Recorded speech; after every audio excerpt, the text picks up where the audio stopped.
Hello everyone, my name is Savinder and welcome to this session of RBI Circulars for the month of April part 3.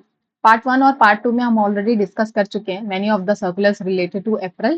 अब हमने part 3 में भी कुछ circulars add किए हैं which are important for you to understand और बहुत ही simple से circular है, हम बहुत ही शॉर्टली इन्हें कवर कर सकते हैं in a shortest period of time. हम इंश्योर करेंगे कि जो हमारी डायरेक्शंस हैं which are very simple and हम उन्हें simplified way में आपको एक्सप्लेन कर रहे हैं, राइट? एक एक करके डिस्कस करते हैं. I hope my audio and video is fine. पहला डिस्कस करते हैं which is related to your AgriSure. AgriSure की अगर मैं बात करूं, so this is a fund. ये एक ऐसा फंड है जो कि किसमें इन्वेस्ट करता है? In the agriculture and in the rural startup.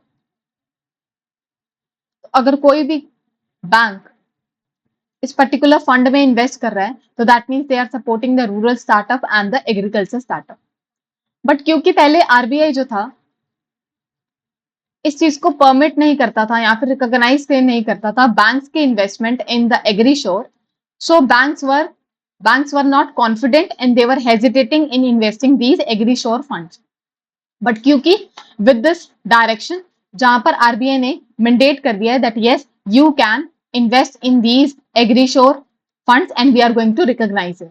ठीक है, तो ये सभी बैंक यानी कि commercial bank, small finance bank, RRBs, LABs, UCBs, rural cooperative bank, NBFC, all India financial institution, ये सब अब किस में इन्वेस्ट कर सकते हैं? एग्रीश्योर में इन्वेस्ट कर सकते हैं, जिससे वो क्या सपोर्ट करेंगे? They will support rural startup and they will also support the agriculture investment as well. ठीक है, ये अलग अलग डायरेक्शन में था, हमने इसे कंसोलिडेट कर दिया इन वन सिंगल डायरेक्शन. ठीक है, तो कंफ्यूज नहीं होना. सो द एग्रीश्योर का पूरा नाम क्या है? Agri funds for startup and rural enterprises. इसका मतलब क्या है? That now regulated financial institution are going to have a wide range of options of investment to invest in. इसके साथ भी अब इनके पास और भी बहुत सारे ऑप्शंस होंगे along with the एग्रीश्योर, क्योंकि अब ये रिकॉग्नाइज करता आरबीआई, तो banks will feel confident that yes they can invest in these we can say funds as well. इससे होगा क्या? That we are going to promote what? Agriculture startup, rural enterprises, agriculture innovation और rural ecosystem को हम help करेंगे. Apart from this we are going to expand the participation by including number of financial institution in this funds. Apart from this, we are also going to support what? Rural development, agri fintech growth and startup ecosystem expansion. तो यही main चीज है इसमें, and this is going to be applicable from April 27, 2026. आगे हम बात करते हैं which is the second one, which is talking about commercial banks concentration risk management, second amendment. अब देखिए होता क्या है? That commercial banks are giving what? They are giving loan to the foreign companies. और वो क्या कर रहे हैं? फॉरेन कंट्रीज में भी लोन दे रहे हैं, depending upon who is the client. Individual भी हो सकता है और कंपनी भी हो सकती है. दोनों ही केस में there is a risk which is coming from the country. नई कंट्री है, नई कंट्री में आप क्या कर रहे हैं? इन्वेस्ट कर रहे हैं, so there is a country risk. वो कंट्री स्टेबल है कि नहीं, वो कंट्री फाइनेंशियली स्ट्रांग है कि नहीं, ये सब क्वेश्चंस आते हैं. और me as a bank I am unaware about these thing कि इस कंट्री में अगर मैं इन्वेस्ट करती हूँ तो कितना ज्यादा रिस्क है. तो अब ये मुझे कैसे पता चलेगा? It will be helped bye whom? By the export credit guarantee corporation of India limited. ECGC अब क्या करेगा? मुझे कंट्री रिस्क क्लासिफिकेशन देगा. क्या देगा? कंट्री रिस्क क्लासिफिकेशन देगा, जिससे मुझे पता चल जाएगा कि एक कंट्री में कितना रिस्क है. And depending upon what is the rating, what is the risk, the bank can decide that whether I want to give loan to this particular company or country or not. ठीक है, ये जो particular direction this is applicable on commercial banks and it is going to be effective from 1st April 2027. ठीक है, ECGC की अगर मैं बात करूं, ECGC is a firm which is giving guarantee against the export credit. ऐसा क्यों करता है? So that banks do not feel hesitate to give loans for the export credit. क्योंकि उन्हें गारंटी मिलती है तो they feel safe that yes export credit वो दे सकते हैं and it is less risky. देखिए बैंक किस तरह से लोन दे सकता है? बैंक बहुत तरीके से लोन दे सकता है, डायरेक्टली भी और इनडायरेक्टली भी. इनडायरेक्टली का मतलब है कि वो डायरेक्टली क्या दे रहे हैं? लोन दे रहे हैं. इनडायरेक्टली का क्या मतलब है? कि they are giving some kind of guarantees. तो overseas lending, trade financing, export and import credit, foreign investment, cross border guarantees, इस तरह से they can provide the loan. अब क्लासिफिकेशन कौन इशू करेगा? ECGC।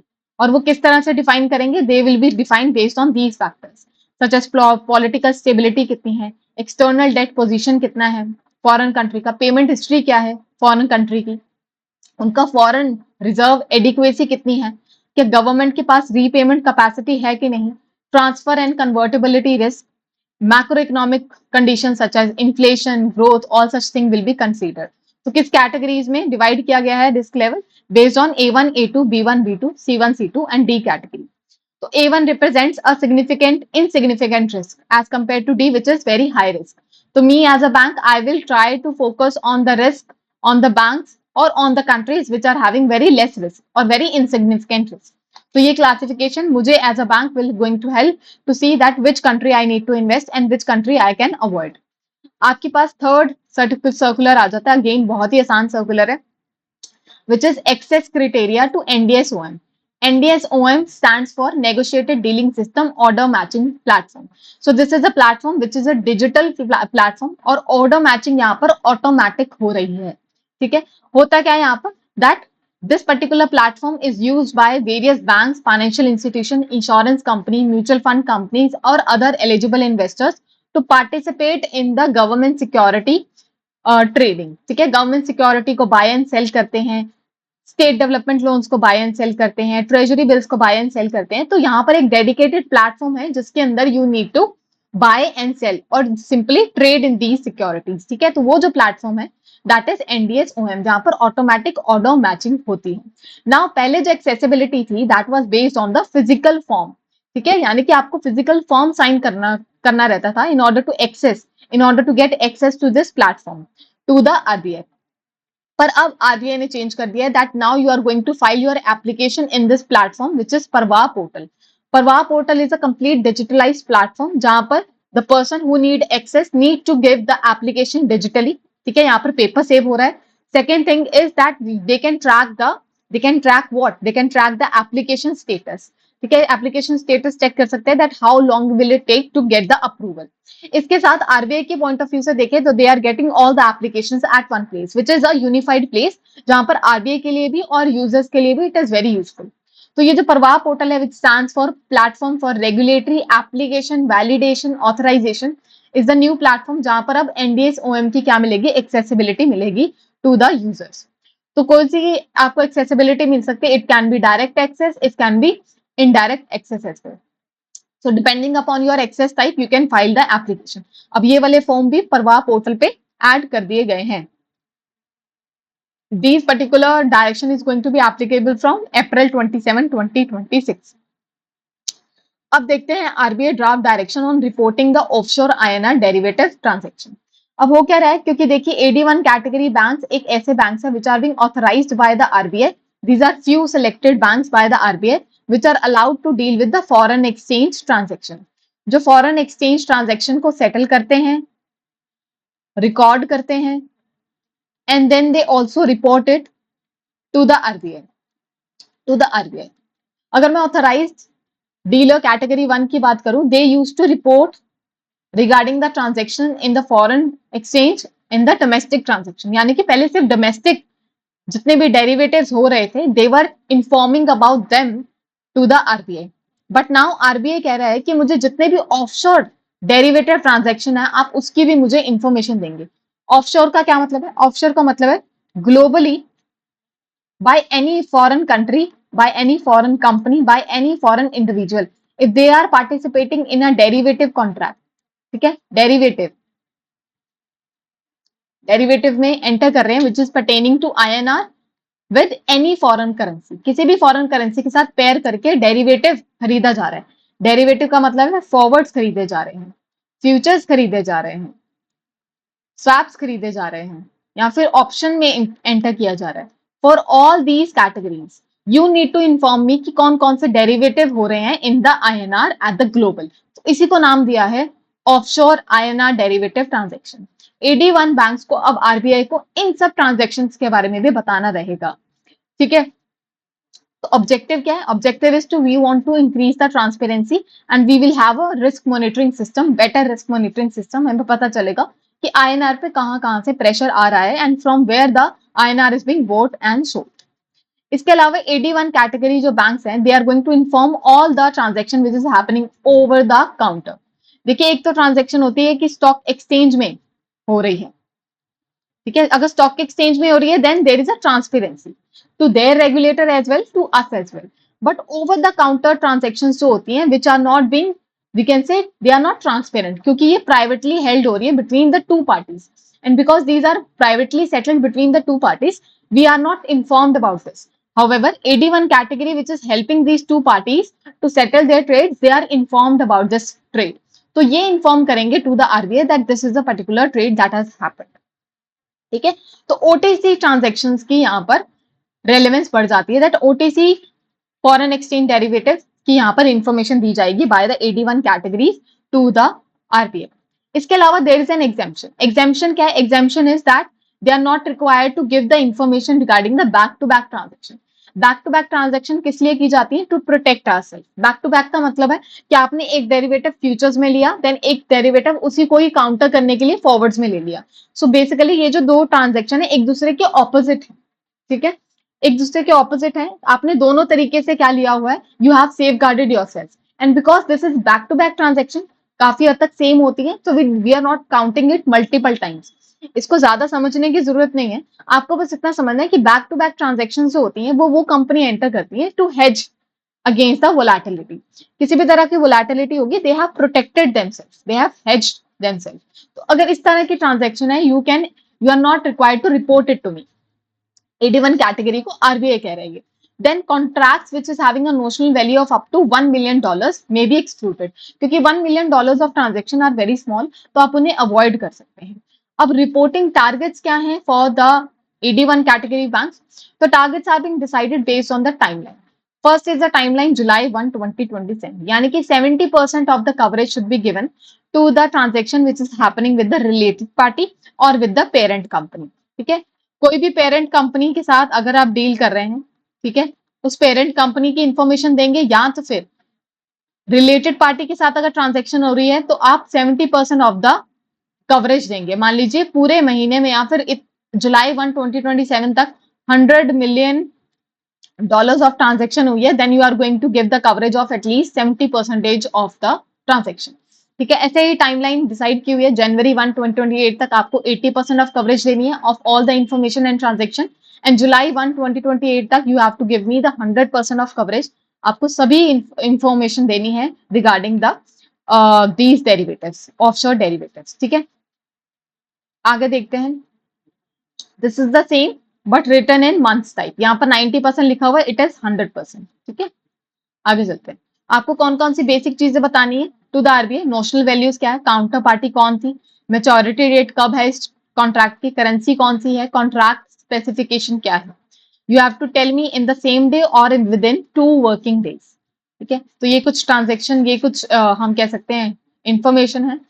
अपार्ट फ्रॉम दिस, ठीक है, background of the news में ये डिस्कस कर रहे हैं बेसिकली कि ग्लोबल फुटप्रिंट्स क्या है ऑफ द रुपी, हमें पता लगना चाहिए that where the rupees are being traded globally. ठीक है, यही हमारा एजेंडा है। ये आप पढ़ सकते हैं keywords in your me time, see that what exactly they mean by. अब हम बात करते हैं ये वाली डायरेक्शन की, which is RBI issues direction on capital charge for credit risk. ठीक है, कैपिटल चार्ज का क्या मतलब है? देखिए, क्रेडिट रिस्क का क्या मतलब है, पहले ये देखते हैं। देखिए, बैंक क्या करता है? बैंक का बिजनेस है मैम लोन देना। अगर वो लोन देता है that means it is giving credit, क्योंकि क्रेडिट दे रहा है तो there is a risk. Risk of what? Default. Default risk तो रहेगा, तो इस डिफॉल्ट रिस्क को मैं क्या कहती हूँ? Credit risk. और क्रेडिट रिस्क को काउंटर करने के लिए what I maintain some percentage of provision. ठीक है, तो वो मुझे कैसे पता चलता है? I get to know about this about the by getting the risk weight asset. Risk weight asset कितनी है किसी एक लोन की, वो मुझे बताता है कि मुझे कितना प्रोविजन मेंटेन करना है for that particular kind of asset which is loan in this case. ठीक है, ये जो पर्टिकुलर डायरेक्शन है, this is aligning with the Basel 3 norms. Basel 3 norms के साथ अलाइन करती हैं। We are going to make our capital risk sensitive. जितना ज्यादा रिस्क होगा उतनी ज्यादा हमारी कैपिटल एलोकेशन ज्यादा हो जाएगी, राइट? तो रिस्क सेंसिटिव होगा, and this is all based on the risk weight asset. हम 1-2 पढ़ के जाते हैं और हमें समझ में आ जाएगा। देखिए, रिस्क वेट किस तरह से कैलकुलेट होता है, we are going to discuss about the exposure amount. देखिए अगर आपका 100 करोड़ का आपने दिया हुआ है loan and the risk is say 80%. So what is your risk weight asset? Risk weight is 80 crore. That means 80 crore of money is at risk. There is a risk कि ये जो मनी है आपकी लॉस हो सकती है, it may become a loss asset. ठीक है, तो रिस्क वेट एसेट आप कुछ इस तरह से कैलकुलेट करते हैं, which is the formula which is being given है। However you are going to adjust the exposure which is 100 crore आप एडजस्ट करेंगे विद द स्पेसिफिक प्रोविजन और द रिटर्न ऑफ। अगर आपने कुछ रिटर्न ऑफ किया है, राइट ऑफ किया है फ्रॉम द एक्सपोजर, आपने पहले से कोई प्रोविजन मेंटेन कर रखा हुआ है against the exposure, you can adjust that, उसे हटा दीजिए, फिर उसके बाद देखिए कितना रिस्क बचा है। अब देखते हैं किस किस तरह के रिस्क वेट हमें असाइन किए हुए हैं। ठीक है, तो ये जो परसेंटेज है हमें कुछ कुछ परसेंटेज देखिए याद करनी पड़ेगी, इट इज इंपॉर्टेंट, और जितनी ज्यादा अच्छी तरह से आपको समझ आएगा उतनी ज्यादा अच्छी बात है। देखिए अब सेंट्रल गवर्नमेंट की बात करते हैं, आरबीआई की बात करते हैं, डीआईसीजीसी की बात करते हैं, अगर ये कोई क्लेम देते हैं then these are of 0% risk because these people do not default on their loan.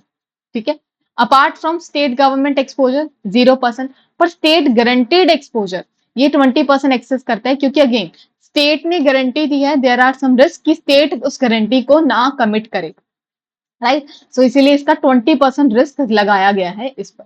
Just like that अगर आप किसी बैंक और कॉर्पोरेट्स को लोन दे रहे हैं then you will be deciding that based on the ratings. Higher the ratings are the lesser the risk is, bad the ratings are higher the risk would be. So good ratings है तो less risk weight, bad rating है which is below बीबी तो आप ज्यादा risk weight maintain करेंगे 150% का। अगर completely unrated है, अगर रेटिंग ही नहीं दी हुई है और आपका एक्सपोजर 500 करोड़ से ज्यादा का है, in that case you have to maintain 150% of the risk weight. तो देखिए ये बहुत ही इंपॉर्टेंट है, ये आपको मार्क कर दे रही हूँ, you have to remember it. Regulatory retail portfolio and personal loans and credit cards. Regulatory retail portfolios का क्या मतलब है कि आपने क्या दिया हुआ है, रिटेल लोन दिया हुआ है, वो कि बहुत ही स्मॉल एक्सपोजर में दिया हुआ है, और आपने डाइवर्सिफाई किए हुए अपने लोन, अपने लोन डाइवर्सिफाई किए हुए। In that case because you have diversified so 75% of the risk weight is applicable. Personal loans और क्रेडिट कार्ड्स में विच आर हाईली अनसिक्योर्ड, उस केस में you have to maintain 125% of the risk weight. MSMEs की अगर मैं बात करूं, MSMEs में भी क्या कैटेगरी है, आरआरपी कैटेगरी है जो यहाँ पर भी है।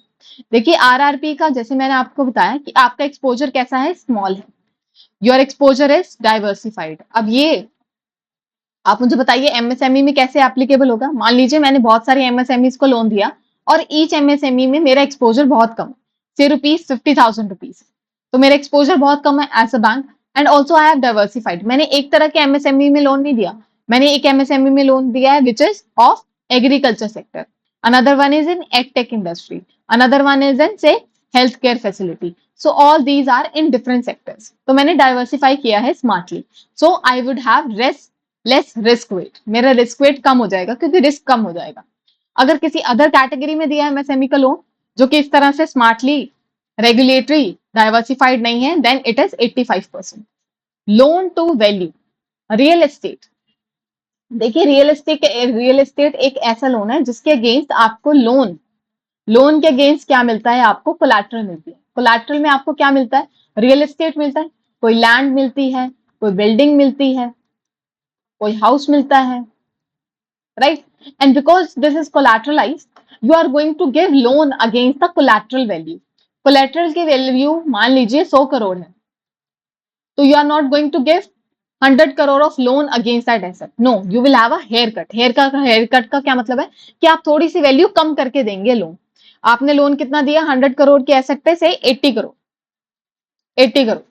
So what is this, that you have assumed कि अगर ये लोन डिफॉल्ट हो जाता है और तब मैं इसे बेचने जाऊंगा इस पर्टिकुलर लैंड को, बिल्डिंग को, तो 100 करोड़ में से आउट ऑफ दिस 100 करोड़ मान के चलते हैं that 20 crore is going to be loosen by me, कि इतनी वैल्यू तो कम होगी ही होगी इस लैंड की, then I am going to sell it. So you have already pre decided that haircut and you have given the loan as per the value of the collateral. So this is LTV. This is what? This is LTV. तो मान लीजिए अगर आपका LTV is less than equal to 50% है, मान लीजिए आपका house कितने का है, 100 करोड़ का, 100 करोड़ का हाउस है, आपने उस पे लोन कितना दिया, से 50 करोड़ ओनली, तो आपने कितने का एलटीवी लगाया, 50%। आपने 50% का एलटीवी लगाया, यानी कि 50% वैल्यू दी है अगेंस्ट द लोन, ठीक है, अगेंस्ट द कोलैटरल आपने 50% का लोन दिया है, विच इज एलटीवी। अगर तो आपका 50% का एलटीवी है, then 20% of the risk weight will be applicable, कि अगर 50% भी कम हो गई वैल्यू मेरे एसेट की, तो I am still able to recover my value. Just like that, अगर एलटीवी 80% से ज्यादा है, 100 करोड़ का लोन था, आपने 90 करोड़ का लोन दे दिया, ठीक है, so that is again you are going to have say 40% of the risk wait. आगे देखते हैं, आगे आगे रेजिडेंशियल प्रोजेक्ट अंडर कंस्ट्रक्शन। एक बिल्डिंग बना रहा था बिल्डर, ठीक है, उसको लगा अब ये मैं बिल्डिंग और नहीं बना सकता, उसने ये लोन लिया था ताकि मैं ये बिल्डिंग बनाऊं और फिर मैं फ्लोर्स बेच दूंगा, फ्लैट्स बेच दूंगा फॉर द रेजिडेंशियल पर्पस।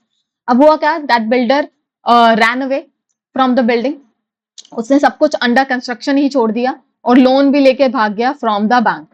अब now what is this, now you will attract 100% of the risk weight, क्योंकि पहली बात वो बिल्डिंग अंडर कंस्ट्रक्शन है, रेजिडेंशियल प्रोजेक्ट है जो कि इनकम्प्लीट है, for that kind of loan you are going to keep 100% of provision, because there is a risk. Risk है, जैसे मैंने आपको एग्जांपल में बताया कि जो बिल्डर था वो भाग गया।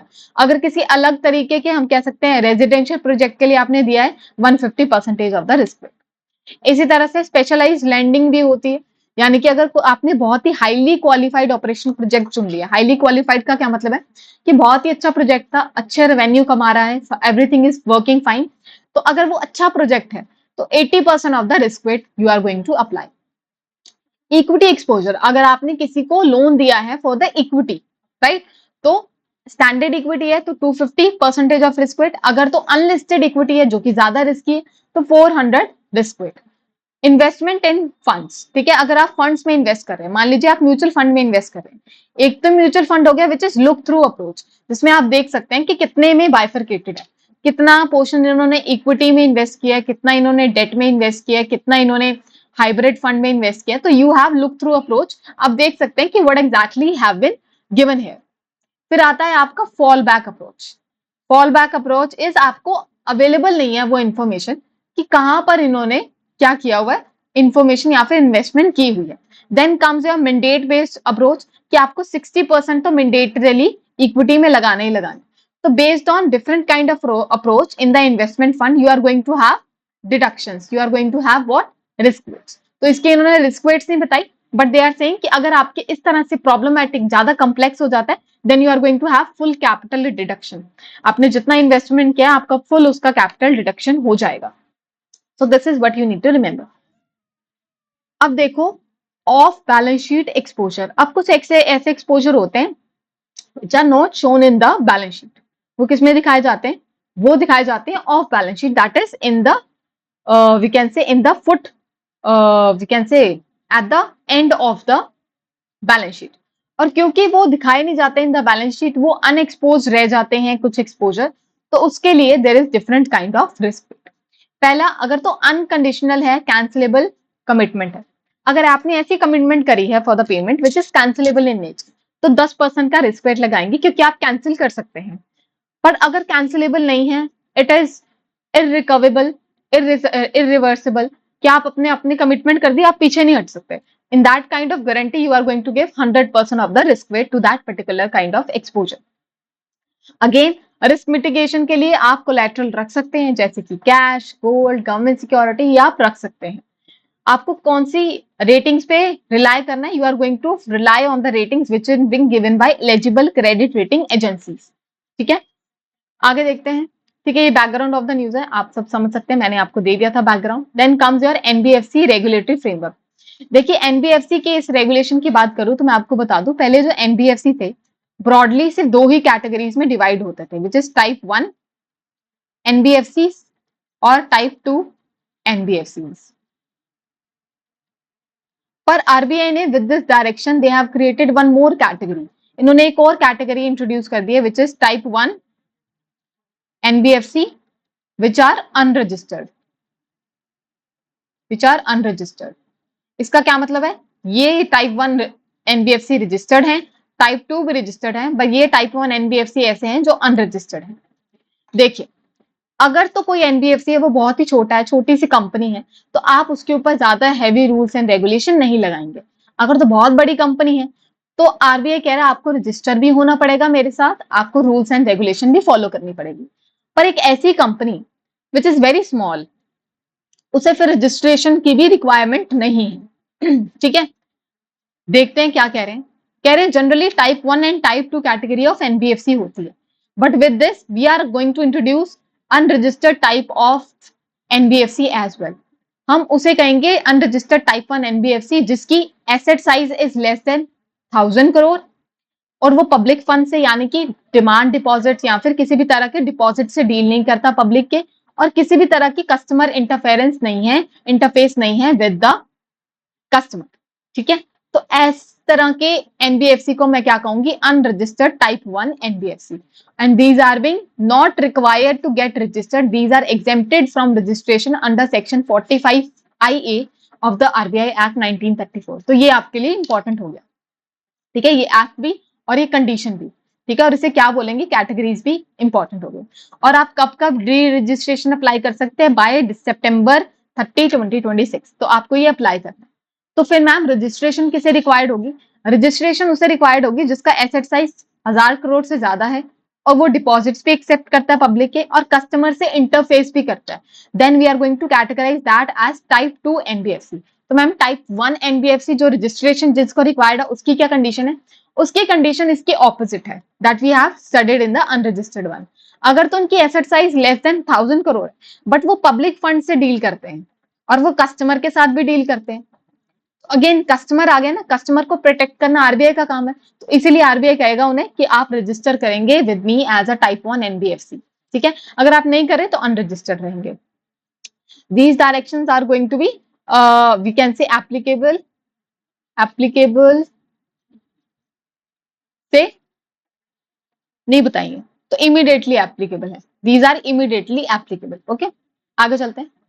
ये लास्ट है हमारा which is RBI launches the mission Saksham for the UCBs. Mission Saksham, Saksham का क्या मतलब होता है, सक्षम का मतलब होता है capacity, you are making someone capable. Capable किसको कैपेबल बनाना चाह रहे हैं, यूसीबीज। कौन बनाना चाह रहा है, RBI. RBI think that UCBs are not capable enough to deal with the current regulatory compliances with the current economic scenario. तो उन्हें कैपेबल बनाने के लिए, उन्हें सक्षम बनाने के लिए दे हैव क्रिएटेड और लॉन्च्ड अ सक्षम मिशन। ठीक है, wherein they are going to enhance the capacity building of the UCB sector, they are going to ensure कि उनमें compliance culture build किया जाए, एक मैनेजरियल एफिशिएंसी यानी कि उनके मैनेजर्स को एक एफिशिएंसी प्रोवाइड करवाई जाए, उन्हें स्किल प्रोवाइड करवाई जाए, और इंस्टीट्यूशनल रेजिलियंस भी प्रोवाइड करवाई जाए। They are going to promote the systematic stability of the UCBs and sustainable growth भी हो। तो ये क्या है, सक्षम का फुल फॉर्म क्या है यहाँ पर, सहकारी बैंक क्षमता निर्माण। We are going to build the Shamta, the capacity of the UCBs. This is the mission mode, sector wide all India training initiative. यहाँ पर ट्रेनिंग दी जाएगी by the RBI to the UCBs which include 140 lakh of participants who are going to be the target group, board members, senior management, risk compliance, audit heads और IT and critical function employees को भी यहाँ पर guidance दी जाएगी। Right, training in person भी दी जा सकती है और डिजिटली भी दी जा सकती है। सो ऑफलाइन ऑनलाइन दोनों तरह की ट्रेनिंग प्रोवाइड करवाई जाएगी। The training will be given in the regional languages, so this is going to be feasible for all of we can say for the managers and for the UCBs also to take the training, right? All this is what this is designed by the umbrella organization along with the collaboration of national and state cooperative federation. तो दोनों ने ही क्या किया है, consult किया है in while forming this particular mission सक्षम। और फोकस एरिया क्या है, that we are going to build the compliance improvement, rules and regulation follow नहीं करते यूसीबीज तो कंप्लायंस इंप्रूवमेंट बढ़ाएंगे, ऑपरेशनल कैपेबिलिटीज बढ़ाएंगे और रिस्क मैनेजमेंट स्ट्रेंथनिंग भी करेंगे। ठीक है, so this was all about the skill gap which was there in the cooperative banks and the governance issue. With this we are done with the April month circular. हमने April month के सभी circulars cover कर लिए हैं, totalling your part 1, part 2 and part 3 of the April. From the next session we are going to take the weekly circulars of May. ठीक है, क्योंकि weekly ही cover होंगे, मई अभी चल ही रहा है, ठीक है। तो हम वीक 1, वीक 2, वीक 3 करके हम सारे मई के भी सर्कुलर्स कवर कर लेंगे, ठीक है।